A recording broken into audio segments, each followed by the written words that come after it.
who should get the number 15 retired, Jokic or Melo? Is there an option for both? No. I mean, that's the question we have to ask, especially if we're looking at this from a realistic standpoint, because Carmelo Anthony quite literally brought the Denver Nuggets franchise out of hell. I mean, he was what overall pick was he again? Was he a first overall? Or was tier, wasn't he? He was in 03, so he was third pick. Yeah, he was the LeBron draft. Yep. He was the LeBron draft. And the Nuggets were nowhere near successful really before Carmelo Anthony came into the league. And instantly starts dropping 20 a game, 21 a game in his first year. Did not win Rookie of the Year, only to Bron. And then a couple seasons in, he's already dropping 30 points a game in an era where 30 points a game just is not the status quo. Like nowadays, scoring almost feels unimpressive. Like even Giannis's triple-double last night. Like his triple-double last night, which was amazing. If we get to talk about that. You said what's unimpressive? My bad. I didn't know that. Scoring. Okay. Just in general, scoring. Yeah. And well, let's look at for all the people who don't know Melo, we can look at some of his scoring real quick. They should be much better, and it points directly to their defensive intensity. Jackson saying, "Oh, what a block from Campbell!" And Jackson saying to Bryant, "You defend Allen Iverson, accountability, and then you're putting pressure on him," as opposed to George Hall finding matchups to relax guys defensively. There's Camby, who led the NBA in block shots for the third straight year. And Barlow led the team to a record of 50 and 32. Camby the rebound. Denver with plenty of time. Nice outlet pass. From above the three-point arc. That time a rhythm jump shot inside the three-point arc is an easier shot for Bryant. He's now 2 for 10. Carmelo Anthony forces it up. In NBA history? See, you remixed my sentence. Pound for pound. The guy is 6'1". The Lakers with 3. We'll check that right. Bogdanovich also has 3. Anthony, nice little fit. What a performance. Carmelo on 3 minutes remaining. 11-point game. Kobe Bryant walking defense. Anthony gets inside. And yes. He was insane. He was just unbelievable. The craziest part about him is he wasn't like an athletic freak or anything. And he was just so fundamentally skilled, especially he was strictly ball. He was strictly ball. And when the Knicks were giving him those terrible teams, and he's still able to put up 25 to 28 points a game in the mid-2010s in his prime and whatnot. It was just six straight All-Star appearances, a third-place MVP finish, NBA second team, NBA third team. I mean, just going back to his time with Denver, the Denver Nuggets, when they drafted him, had not been to the playoffs for 9 seasons. Right. For 9 years. From 1994-95 to 02-03, they had not made the playoffs. And they were a fairly decent team early on in their history. But he brought them out from a very low point. At one point, they had the worst record in NBA history at 11-71. Wow. And that was just a few years before the Nuggets brought him in. The second they bring him in, they're instantly a playoff team. And they're a playoff team every year that Carmelo Anthony was a Denver Nugget. Every single season he was there, they were in the playoffs. What Jokic is doing is unbelievable. I'm on the Jokic train. He needs to retire. He gave that team that first franchise and 3 MVPs. That's true. Let's talk about the run, though. Let's talk about the first ring. It's first ring, 3 MVPs, and are we implying that he's going to win one again this season? I personally think he deserves it this year, but I think Shea's going to end up getting it. Just it goes back to the whole PR campaign. Yeah, it goes back to the PR thing at the end of the day. Even though the game that sold me was the other day when he put up the 60-point triple-double. And it was ridiculous. It was filthy. It really was. And you know that was some bull when he lost, bro. Come on, man. Get out of here with all that. You know Westbrook. I don't care what anybody say. That was not a foul. If Curry or LeBron did it, they lost. It don't matter. That's how it is. We putting Jokic on that pedestal. Steph Curry and LeBron putting up numbers like that, and they lose a game. People could be like, "Oh, they lost. Oh, they lost. They don't deserve it. This so and so deserves it." If we're doing that with them, and Jokic is the best player in the world, and they were so called the best player in the world at one point, we should be putting them up. We should be putting them on that pedestal too. If Jokic loses a game and he puts up those stats, it don't matter. They lost. I mean, yeah, he put up the numbers. It was great, but he also shot 25 free throws. What are we talking about? Like, come on. We got to really stop this, man. Like, I get it. I love Jokic, but it's getting out of hand, bro. People are putting him like top 10 already based on these stats. And you got to realize before that run he had, that little Mickey Mouse run he had, besides that Lakers series, bro, he was out every year in the second or first round, and he would lose 5 in 5 games. And the year the Warriors won the finals, I'm pretty sure one of the years the Warriors went against them, they lost in like 5 games, and Jokic did nothing. Well, the problem is his defense is just pathetic. Hold on. Let me say something. It's not there. He doesn't put in effort on defense. I think I still got the clip to where they showed it in slow-mo if he got fouled. Westbrook was there. It was a 3-point try. The foul. Bro, was there. It was a 3-point try. Not a foul. It's the game. I don't care what. That's hardly like if they do call a foul. He was so far like done with his shooting. Like if he played the fall, he played the fall great, bro. But it's not a foul. I agree, but they lost, bro. This is how it is, man. Look, if they won the game, I'd be saying something different. But since they lost the game, it don't really matter to me, bro. Like it would look so. Like you got to realize every time Jokic pushes up 50, they lose. I don't get it. So it like that's crazy. Actually, I can't even. It's a known fact. He's put up 50 like 6-7 times. They lost every single game. Come on, man. What are we talking about? At that point, it's empty stats. I don't want to say that because I look at it as greatness.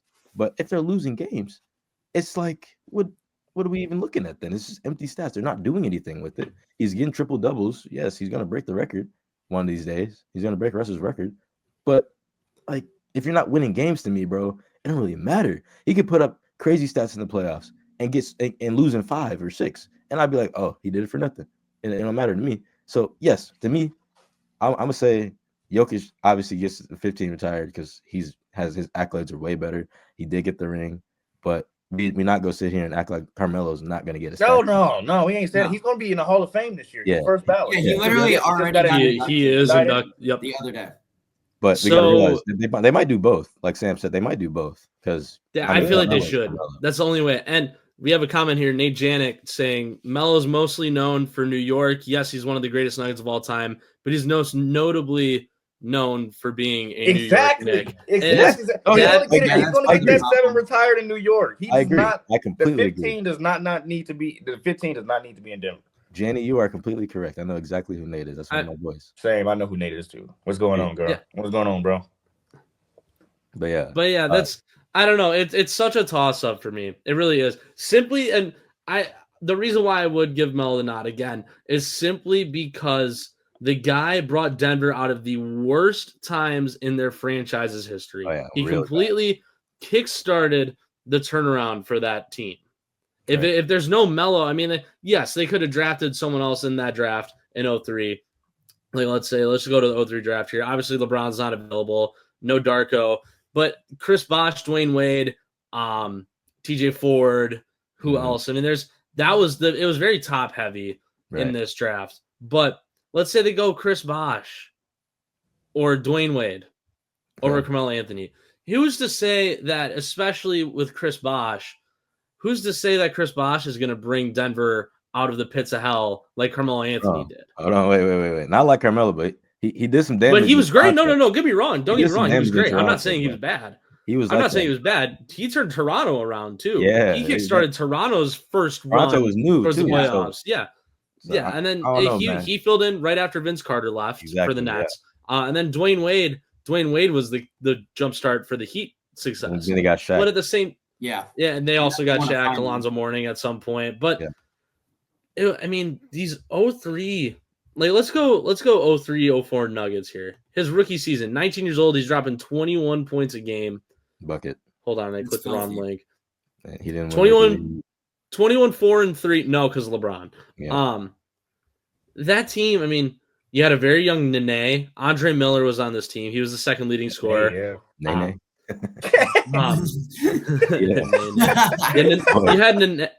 You had Nene, Marcus Camby, Earl Boykins, Chris Anderson, a very young Birdman, was on this team.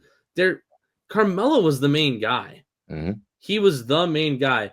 Go back a season before that to 02-03, the year before Melo came in, and they didn't have a 20-point per game scorer. It was Juwan Howard at 18, James Posey at 14, and Nene at 10.5. Right. Carmelo Anthony instantly sparked a new form of offense for this Denver Nuggets team and turned them into a playoff team. This 02-03 team was 17-65. Melo comes in. They basically switch him and Juwan Howard out for each other, and they turn the whole ship around. And then they turn it all around because of Melo. The Nuggets were already largely successful pre-Jokic. That's my point I'm trying to make here. I don't know about largely. Let's look at some Jokic highlights here. Butler's made some really good plays off the dribble that they just haven't rewarded with the made three. 3 of 13 from downtown is Miami, Jeff. Jokic gets inside. Zeller takes a tumble. Great transition defense. Murray on the drive. Jokic again, the entry pass. Important Boston switch. They're playing, forcing it to the baseline, which opens up these pockets and windows for Adebayo to get good deep catches. He's taking full advantage. Jokic to Murray. Murray, good luck for three. Puts it in. At the Meta Quest halftime. There's Jamal Murray. The Nuggets off to a good start. Greenberg, Michael Wilbon, Jalen Rose here in the building. Jamal Murray in Denver. They do have a foul again. Nice pass from Murray. Jokic is elevating all of these players. He elevated Murray to another level of play. Wasn't Murray playing way more before Jokic got really turned on to the scene? Yeah. And Jokic comes into the scene and does what he does, and now look, Murray's a freaking, oh my God, he's one of the greatest guards in the league. Like, Jokic is getting that 15 retired, bro. The thing about Jokic's highlights that stand out to me so much is just the passing, because we've never seen a center pass as well as he does. It's effortless. He had a pass against Milwaukee like a week or two ago where it was just, I forget exactly what he did, but I think it was like behind the head. He was looking one way and then two-hand pass, not even like a one-hand like you'd normally see, but he goes two-handed. It's almost like a little touch pass, like setting it like a volleyball. Two-hand touch pass behind his neck, doesn't even know who's over there. He just feels it and shoves it over there. But that's something we've never seen before. We have another comment here. Jalen Harazuski saying this. I think he's replying to Janik here, saying, we only say that being Melo we know of as a New York Knick because of us actually realizing what basketball was when we were kids and watching it when he was on the Knicks. I mean, correct me if I'm wrong, but most of us became familiar with basketball probably around like 7-8 years old, roughly. Yep. Maybe right a little later. I really became familiar with the sport truly, like as a whole, not just the Bucks, but the sport of basketball when I was like 10-ish years old. So like right before Melo gets traded to the Knicks is when I really started paying attention to basketball. So I have faint memories of Carmelo as a Nugget. Jalen, I'm sure you probably have a couple. But Chris, Nazir, I don't know about you guys, but I still remember Carmelo as a Nugget. And now you look at these numbers, you look at what happens. I remember him being there, but I'm a year younger than all of you guys too, so I remember him a lot more on the Knicks. I want to say like the first year I watched the NBA at all was like 2009, which I think I was 7 at the time. And then he got traded, I think, was it 2011 or 2012 was the year he got moved over to New York. 2012.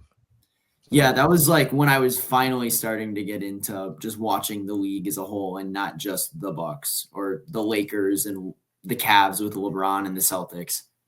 So I started watching when LeBron was in the finals. That's his first time for basketball. I started watching basketball before I started watching football because everyone I was around loved just watching basketball. So that was kind of when I remember Melo as a Nugget. Not to this capacity of what I do now, obviously, but you know, I remember him mainly as a Knick. I will be honest, because him as a Knick was something else. That's more when I, was it a young teen or whatever, and he was just balling like every day. So, I mean, just back to the argument though, like, man, it's tough, but Jokic is definitely gonna get retired over Melo, just purely of what he's done recently. And, that's what people are going to go off of. They're going to go off the recent stuff. They're not gonna Yeah, go recency bias will probably skew that towards him. And you know, Melo has a great argument. They both wore the same number, but we can do recency. We can do recency bias with LeBron and Michael Jordan, but that's another topic for another day.